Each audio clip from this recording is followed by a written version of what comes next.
Combine 2/3 cup of water and 2/3 cup of lard in a saucepan and heat until the lard melts. Do not bring to a boil. Some people will substitute butter or vegetable shortening for the lard, and some people will replace half of the lard with butter. It's up to you. In a bowl, combine 2½ cups of flour with about a ½ teaspoon of salt. Next, stir in the melted lard and water. This will form a thick, somewhat sticky dough that feels about like Play-Doh. Be careful when you're doing this because it's hot. Once the dough is cool enough to handle, turn it out onto a floured countertop. Combine it into a ball, and you'll need to knead this for between 5 and 10 minutes until it forms a smooth dough. At this point, I wrap the dough in plastic wrap and let it cool in the fridge for a ½ an hour. Alternatively, you can leave it in the refrigerator overnight and use it the next day. For the filling, I've cubed some pork shoulder into about, a centimeter dice. And to that, we're going to add some ground white pepper. This is different than black pepper. This is more or less to taste, just start out with a little bit. And some ground sage. And we'll stir that to combine. To make our shells, the first thing we want to do is divide our dough ball in half, and I'm going to cut another little bit here. I'm going to make the lids first. To do that, I'm going to roll the smaller end into a little ball and flatten it a bit with a rolling pin. And basically I want a piece of dough that's just a little bit bigger than this, because that's what we'll use as our template.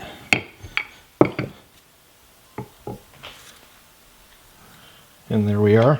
I'm going to use a knife to just trim off the excess dough around the outside of our pie dolly. I'll explain what that pie dolly is later and where to get them.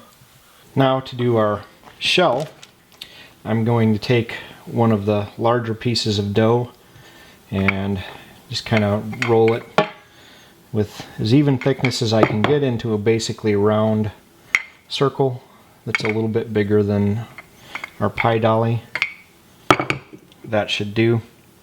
And now we'll start the hand raising. Notice that I've put a bunch of flour on the pie dolly. I'm going to put some over the crust as well. This helps the crust release. Now we're going to press down with the pie dolly, but not all the way. We don't want a hole in the bottom. And you notice how the edge sort of raised up there? That's how we know we're done. Now this is the part where you hand raise, meaning you raise the dough up onto the pie dolly using your hands. So I'm going to put my thumbs on top and just kind of lift and turn, pushing this dough up the side of our pie dolly as we turn. We'll try to get it more or less even. Doesn't have to be perfect. Every one of these is a little different. And it's good to make these about 4 fingers in height. We're not quite there on this side, but we'll get there. And that's pretty good. This is the hard part. You can also use oil to make this easier. I'm just going to run a butter knife around on the inside and it should pop right off here. Like that. And notice how it's wanting to collapse. I probably didn't cool it long enough. I'm going to set this aside and we'll fill it in the next step here. This is why I like to cool them. We're going to add our filling into our crust here, and that'll help hold the sides out a little bit. And I like to press it down nice.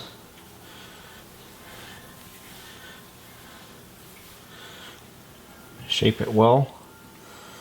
And now, on the inside of this lip here, I have a beaten egg that I'm just going to brush the inside of that lip with. This will help our lid stick. Alright, now I'll take one of our pastry lids and put it in here. You can see that the pie has widened and at the same time shrunk in height a little bit, so I'm going to form that up a little bit better so that our pie width matches our lid a little better. I'm just going to fold these over to capture that lid, and then there's kind of a finishing touch that you do after you get these kind of pinched up the way you like them. Now I just take two fingers, one finger, go south, north, east, west, and in between. One final step before refrigerating overnight is to just brush the top crust with a little egg. Try to avoid getting it on the lip because those will darken really quickly because they're thinner. Now we'll bake our pies at 400 degrees for an hour. Our pies are coming along nicely. What I want to do now is take and just brush the bottom outside of the pies. Again, trying to avoid the top because those are already nice and crisp.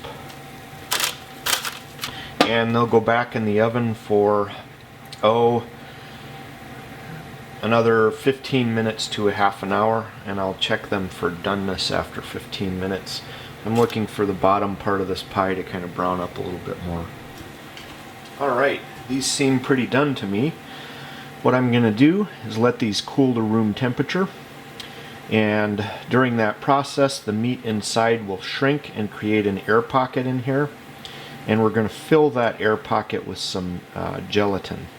Most of the recipes that I've seen online either call for a broth made out of pig's trotters, and what is a trotter, you say? It's what the pig trots on. So they take a bunch of pig's feet and boil them in water for about 8 hours, and that'll make a gelatin.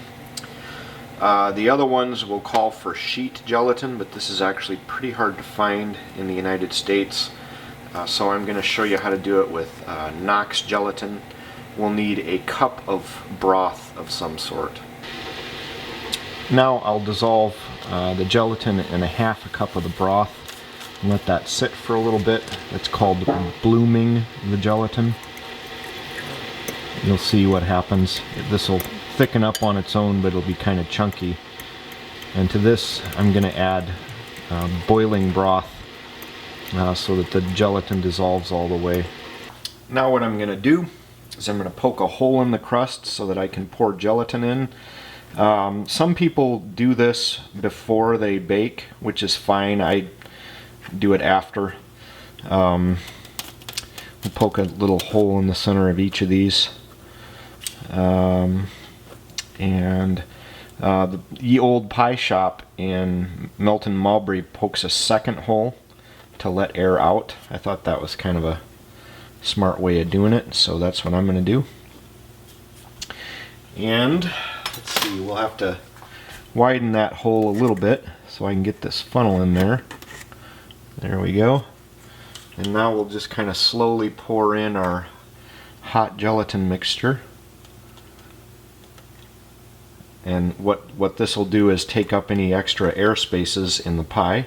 And now what we'll do is we'll put these in the refrigerator. Some places will refrigerate them overnight, but you for sure want to refrigerate these until the pies are completely cool and cold, and that will ensure that all of our gelatin sets up.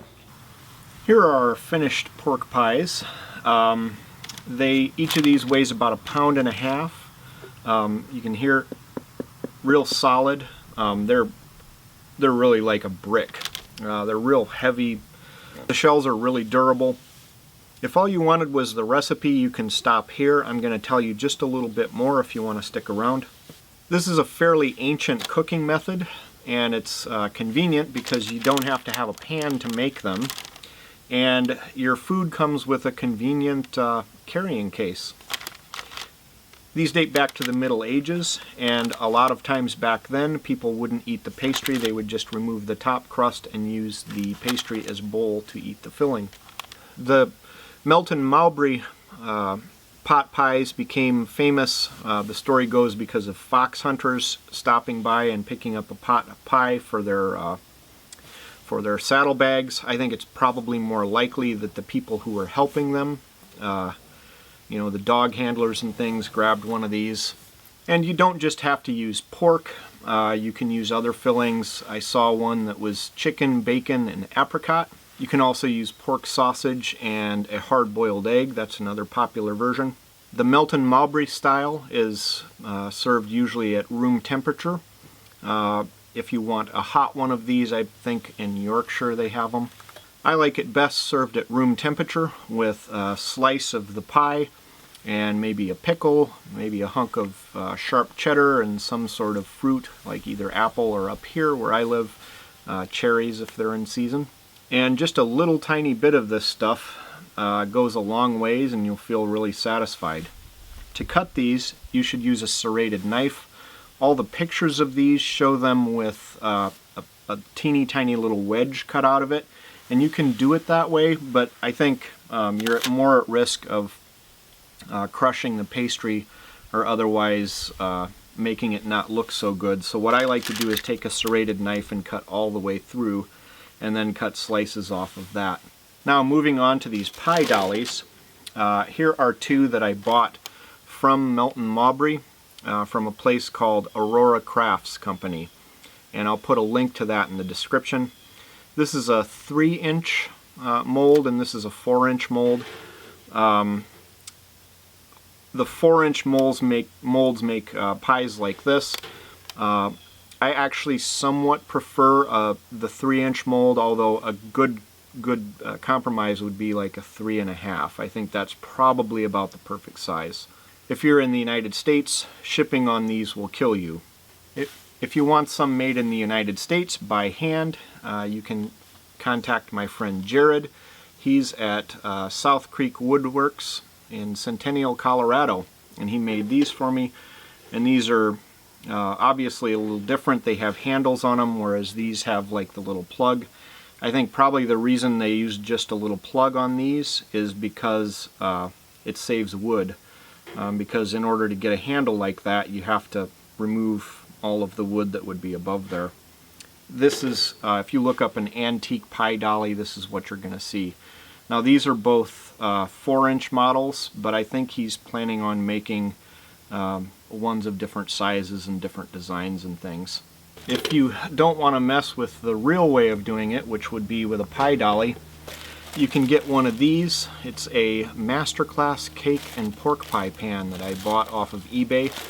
These work, but you're not going to get like the classic shape with, you know, the bowed out sides and things. There is a way to achieve that with these pans. I'll just show you what these look like, and I'll leave a link to these as well in the description. But basically it's that, and then it's got a little circle that goes in the bottom, and you can eject the pie really easily with one of these, but again, it's not going to be the traditional hand-raised style. If you don't want to mess with the mold but you still want it hand-raised, you could buy one of these and just use that as your mold, or you could use something like a bottle or you know, a mason jar or something like that. I much prefer, you know, the kind of traditional way. These are like little conversation pieces, a nice little piece of kitchen tool. Like if somebody's getting in and trying to get to the turkey early, you can give them a whack. Just kidding. But that's it. So I hope you enjoyed the video and maybe learned something. If you guys have different recipes or different combinations that you like, I would love to hear about it. Please leave a comment and let me know, and I'll give it a try. Bye.